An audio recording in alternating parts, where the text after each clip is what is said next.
Go check your front door right now. Is it locked? Good. Now imagine there's no door, no walls thick enough to stop a spear, no lock, no neighbors, no phone. Nothing between you and whatever is standing in the dark outside your camp. That was the human condition for most of our history as a species. And on one particular night, roughly 10,000 years ago, on the shore of a lake in what is now northern Kenya, that fear stopped being a feeling. It became the last thing more than 24 people ever felt. We know this happened because their bones are still there. Some with the weapons still lodged inside them. Some with their wrists bound before they died. This isn't a campfire story. It's a crime scene 10,000 years old. By the end of this video, you'll know exactly how a handful of people survived a threat with no walls and no mercy. And why the part of you that flinches at a sound outside tonight is the same part that kept them alive. For a long time, most archaeologists assumed something comforting about people like this. Small hunter-gatherer bands, moving with the seasons, no farms, no property, nothing worth killing over. Warfare, real organized warfare, was supposed to start later, after agriculture. After humans began owning land and hoarding grain and building walls around it. That story turns out to be wrong, or at least badly incomplete. What happened at this lake unsettled the people who dug it up. Groups who owned almost nothing still organized themselves to kill each other, in numbers, on purpose, long before the first field was ever planted. So here's what you need before we go further. 3 things. What actually happened that night, in enough detail that you'll never think about primitive people the same way again. How we know any of this at all, from bones buried in mud for 10,000 years. And why a threat that ended 10 millennia ago is still, right now, quietly running in the back of your nervous system. All 3 answers are coming, but first we have to go back. Way, way back. To a lakeshore camp, on a night nobody in it expected to be there last. Let's call him Aro. 10,000 years ago, on the western edge of what we now call Lake Turkana in northern Kenya. The lake was bigger then, the shoreline lusher, the lagoon at its edge thick with reeds and fish. Aro's people camped there for the fishing and the fresh water. Maybe 30 of them, mostly families. That evening, Aro was out at the reed line, resetting bone fishing traps later than he should have been. The air smelled like drying fish, wet mud, cooling reeds. Insects droned. Behind him, the camp's fires were burning low, the way they always did once the cooking was done. There were no dogs yet to bark a warning. No walls. No watchtower. Just firelight, visible for a long way across flat open ground, and 30 people asleep or half asleep around it. Aro didn't see what happened next. He heard it. A sound that didn't belong to the night. Then another. Then several at once, all coming from the direction of the fires. What happened in the next few minutes at that camp is something a team of archaeologists dug out of the mud on that exact shoreline in 2012. When they laid out what they'd found, they realized they weren't looking at a hunting accident or some kind of natural disaster. They were looking at a massacre. Here's what the evidence actually says, not speculation. Physical, forensic detail, still readable in bone after 10,000 years. Whoever came for Aro's camp that night didn't want to fight. They wanted to kill, fast and close and total. Some victims were struck in the head hard enough to crack the skull more than once from more than one angle. That's not panic. That's people taking their time. Others were hit from a distance first, with sharpened stone points, some of them obsidian, a rare volcanic glass that doesn't naturally occur anywhere near this lake, which means whoever attacked carried it in from somewhere else entirely. At least 2 people didn't die fighting at all. Their wrists show the telltale signs of having been bound before death. One of them was a woman in the final months of pregnancy. Nobody buried the dead. They were left exactly where they fell, face down in the shallow water at the edge of the lagoon, and the mud did what mud does. It sealed them in and kept them there, undisturbed for 10,000 years. But here's what's even more insane about this. This wasn't 2 or 3 people caught off guard. It was at least 27. In 2012, a team led by Dr. Marta Mirazón Lahr from Cambridge University's Leverhulme Center for Human Evolutionary Studies was surveying the shoreline, a site now known as Nataruk. They weren't looking for a massacre. They were mapping ancient lake sediments. Then they started finding skeletons. 10 of the 12 most complete ones showed unmistakable violence. Crushed skulls. Broken hands and knees.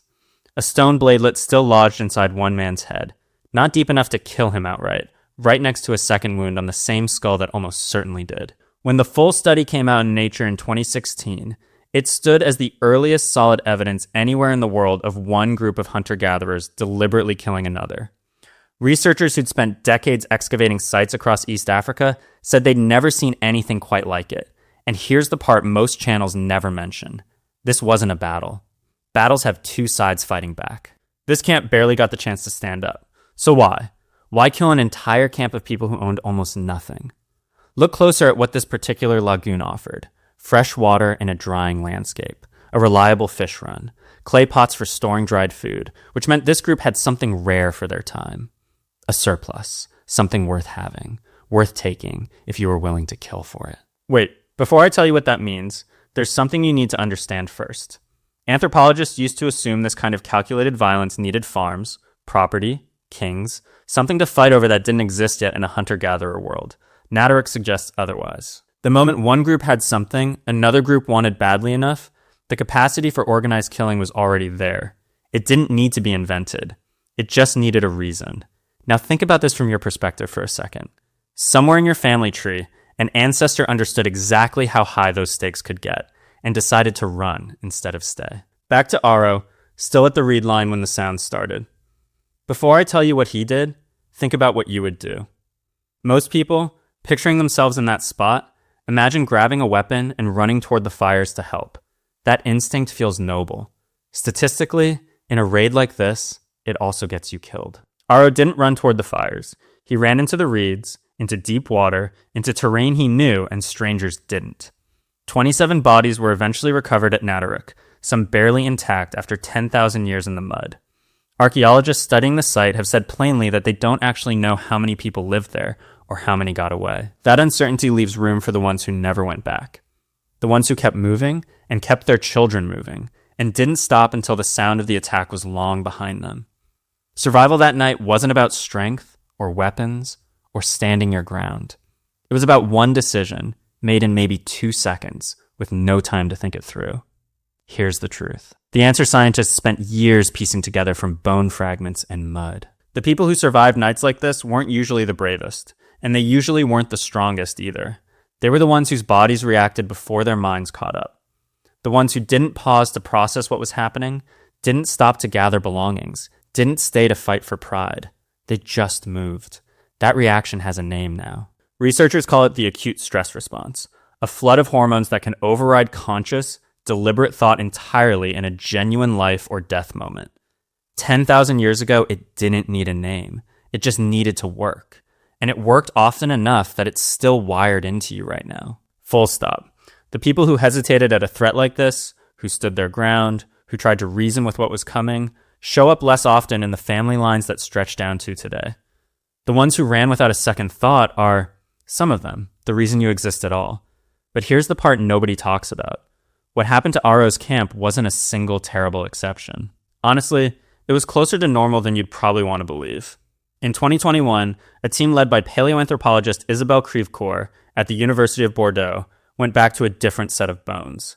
A cemetery called Jebel Sahaba in what is now Sudan, several thousand years older than Nataruk and first excavated back in the 1960s. For decades, everyone assumed Jebel Sahaba told the story of one very bad day. One battle, one massacre, the losers buried together as a warning. The new analysis used microscopic imaging the original excavators never had access to, and it found something worse. Many of those skeletons carried two different kinds of injury: wounds that had fully healed years before death, and wounds that were fresh, the ones that actually killed them. That means these weren't people caught in a single catastrophic raid. These were people who survived an attack as children, grew up carrying the evidence of it in their own bones, and were attacked again as adults. Some of them more than once. I'll be honest, that's the detail that gets me more than the massacre does. Not one bad night. A whole childhood spent knowing it could happen again, because it is still running inside you right now. You just call it something else. The instinct to check a lock before sleep. The pulse spike at footsteps you don't recognize outside. Sizing up a stranger before you've even consciously decided to. None of that is your nervous system malfunctioning. It's a system built for a world where the danger never fully went away. It just went quiet for a while. So what does that actually mean for you today? Remember how this video started. Go check your door, I said. That reflex, the one that made you actually glance toward it, even for half a second, isn't a modern habit. You didn't pick it up from the news or a true crime podcast.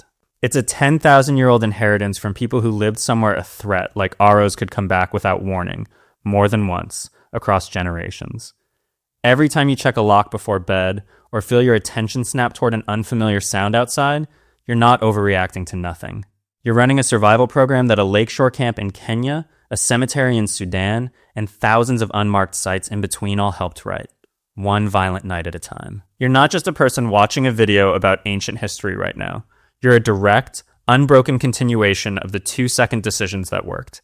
You didn't invent the flinch. You inherited it. Every ancestor standing between you and that night on the lagoon made the same choice at least once. Move first, ask questions never. That choice is the reason there's a you here at all to feel uneasy about a noise in the dark tonight. That's not fear. That's 10,000 years of evidence that fear works. If this changed how you think about that flinch, subscribe. Every week on this channel, we go back further into the exact moments that shaped how you survive, how you love, how you fear, without you ever consciously choosing any of it. Next week, we're covering a discovery that suggests the very first humans to leave Africa may have been pushed out by something even stranger than violence. You're going to want to see what that was.